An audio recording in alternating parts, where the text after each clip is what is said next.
Hey, CJ with CJ's DIY channel here. And if you watched my previous video, I got my gas mix finally hooked up to my HYL MIG 160 welder. And today I'm going to actually do some welding. And right now I still have the flux core wire in there. As you can see, I've used almost an entire spool. Well, it's just a 2-pound spool, but that's how much I've ran through this welder so far, is almost a full 2-pound spool. So I've just got just a little bit left.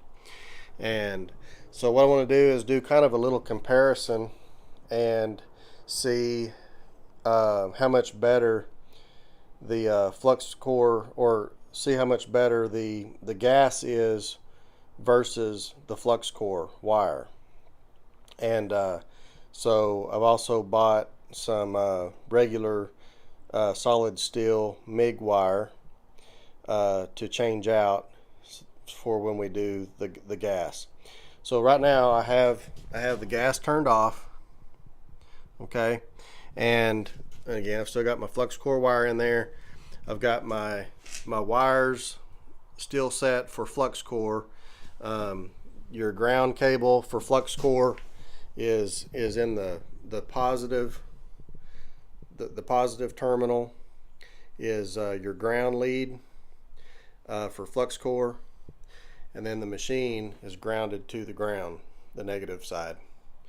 Okay, now when I switch this out to weld with the gas, these will be reversed. You'll put the ground cable in the negative, and the machine ground will be in the positive. So what I'm gonna do is I'm just gonna run a couple of beads of welds with the flux core just here on the surface. I'm not welding anything together, just a couple of beads, and then we'll switch the wire out and run a couple of more beads kind of down here past it, so that we can see the difference between the two. And what I'm really looking for is, I want to see, I know the weld itself is probably going to look a lot better, but I want to see how much different the spatter is between flux core and welding with gas.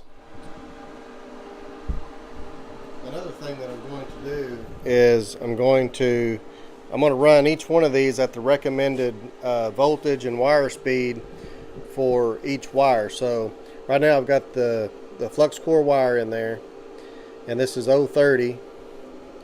So this is actually, this is probably, I'm going to say it's close to 3/16 thick probably. So I'm going to run this up to 24.5 and 9 on the wire speed. So I'll adjust that separately. 24.5. Okay, so there.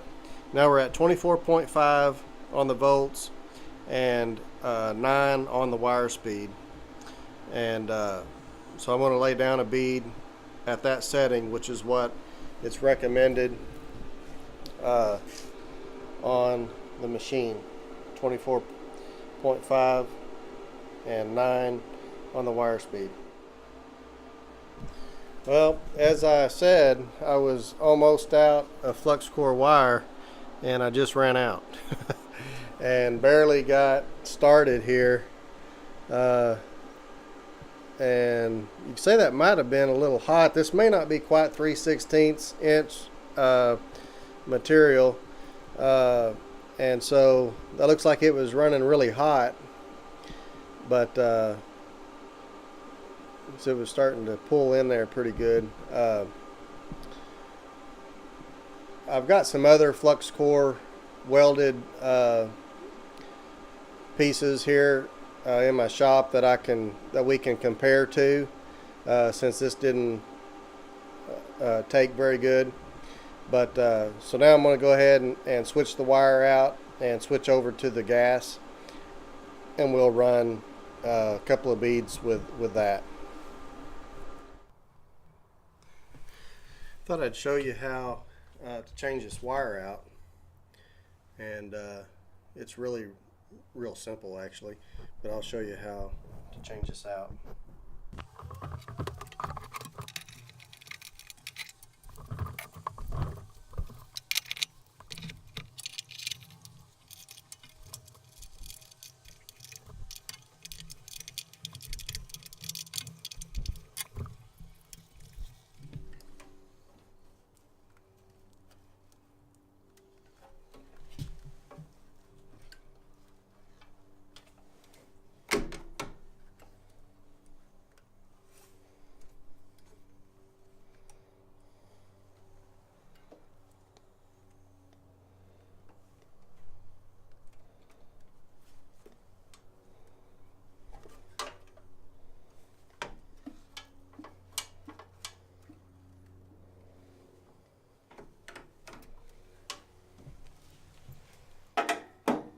So that was as simple as that to get that through the wire feed.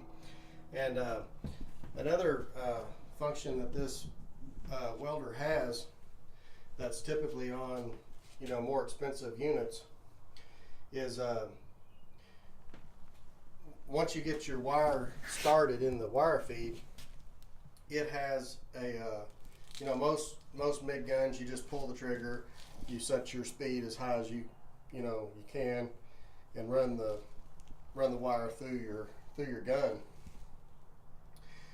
But this unit, I think it's more of a safety feature, but no matter where your wire speed is set on the machine, when you pull the trigger on your MIG gun, the wire comes out as slow as possible until it strikes an arc.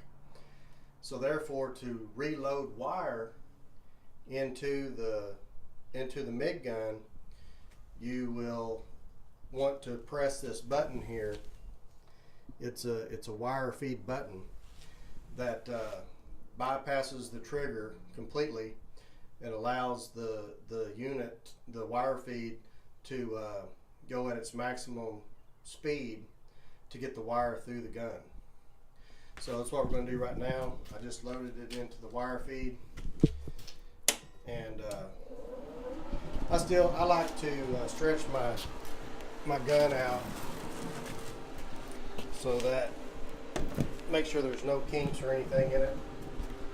And so all you got to do is I'll press this wire feed button here. So it's running it through as fast as you can. When it starts coming out,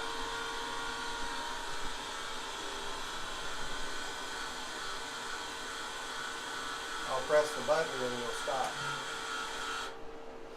Okay? So now that we're through,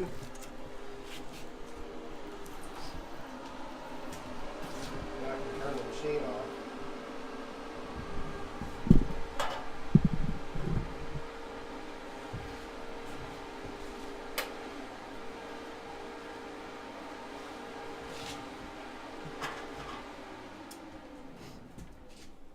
I'll put the tip and the nozzle back on there. And I just snug those up. I don't tighten them up very tight. Same with the nozzle. Okay. Now, since I'm cheap and I don't like wasting as much as I can buy with, I'll back this up with the roller. Okay. There. Now it's in there. It's good to go.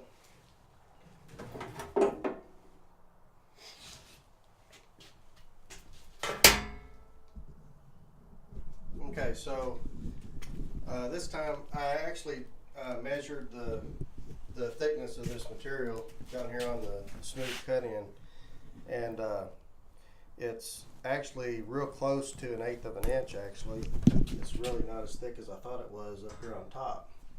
So I did have this set way too high for the flux core. So what I'm going to do for this is set it what it's recommended at 1/8 of an inch. So you got this is solid wire.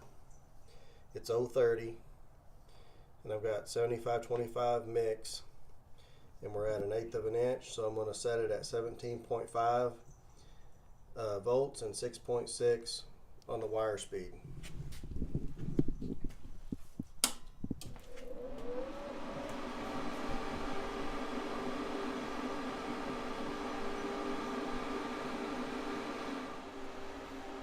Okay, so I'm going to adjust this to 17.5 on the volts and 6.6 on the wire speed.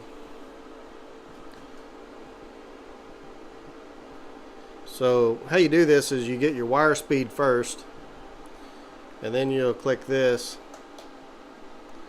and you'll adjust this down.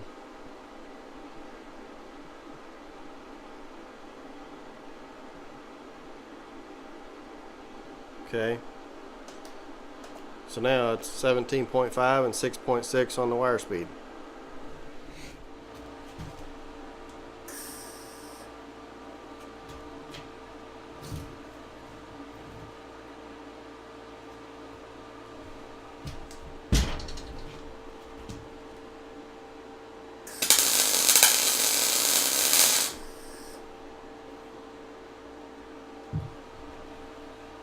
Okay, I could tell right away that I forgot to switch my polarity around. If you remember, I said earlier you got to switch that around for MIG welding, and I forgot to do that. So I'm going to turn the machine off real quick.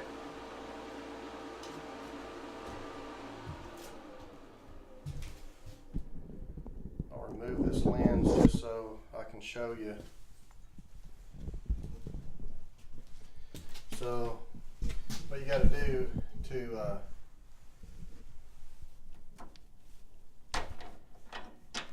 change these out from flux core is just switch the leads around.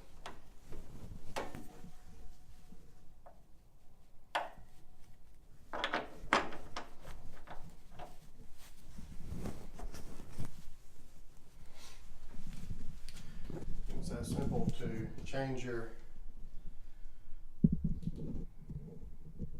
polarity on it so that you can go from flux core to regular MIG wire welding.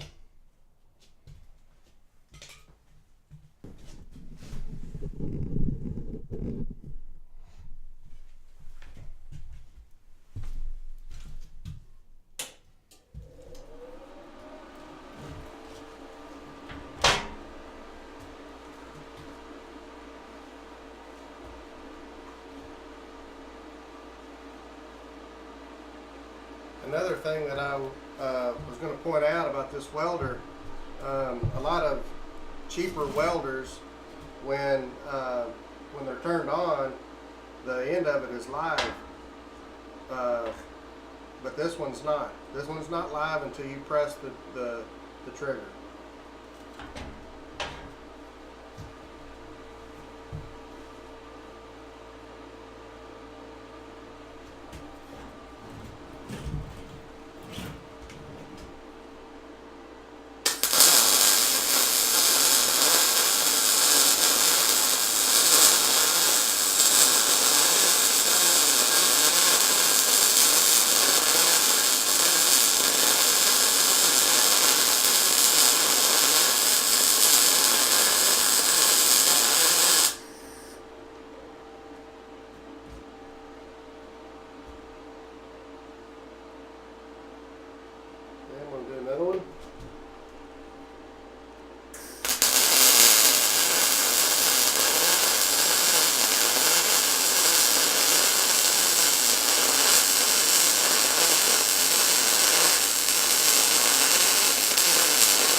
Okay.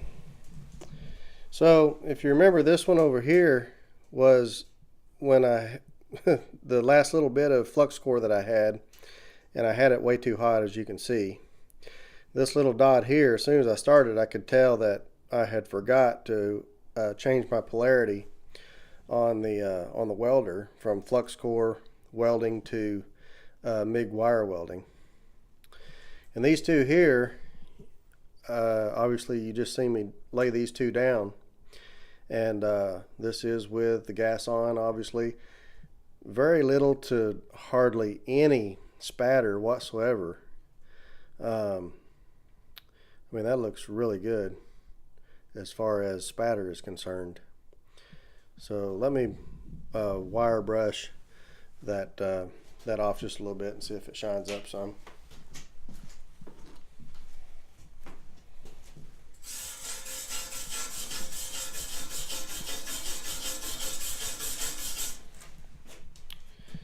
Okay, so that's what it looks like with the gas on. Very little to no spatter whatsoever. So very, very impressed with this welder so far, and everything about it so far has worked flawlessly. I've not had any issues with it whatsoever. Since this flux core weld here was not set correct and wasn't big enough to really get an idea of what it looks like, I've got some more things that I've welded in the past, just little things playing around and stuff. I'll get those out and we'll take a look at what flux core welds look like with it. Get this in the light here. So that weld right there is with the flux core wire, and you can tell there is a lot of splatter on it. I mean, the weld itself don't look too bad, but just a lot of spatter, which is to be expected with flux core wire and flux core welding. So that's not a knock on the machine or the wire for that matter. But I was using in both of these instances, my flux core wire was the cheap Harbor Freight Vulcan brand, I believe. That's what my flux core wire was, and that is also the same brand that I bought for the solid MIG wire that I just welded with. So very happy with it. So if you like this video, don't forget to comment and subscribe, and I'll see you on the next video. Thanks for watching.